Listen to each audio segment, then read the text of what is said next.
XFOR stock analysis and price predictions for Thursday, actually Friday, is X4 Pharmaceuticals stock a buy. I'll be breaking all this down in this brief short 1-minute video. Now, I don't know why the heck am I freaking stuttering, but I'm still gonna just stick to my edge that I've refined over 43,000 videos. And genuinely speaking, it's been interesting. You know, X4 has been definitely very interesting. It pumped up quite hard. It's just that I'm willing to double down on this bullish market. Do not get me wrong, but it just must give me that shift, man. Like, for me to really buy, I must see the price start giving me some proper breaks above certain ranges. And if it just keeps melting, then I'm not interested. You know, we'll follow other tickers, but alerts kind of will be set. And the only thing that I care about is just some proper shifts and breaks.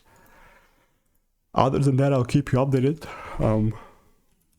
I got like previous receipt one in the Discord, so if you want to stay tuned and get my money making emails and insights for free, click the first link in the description. See you in the next one.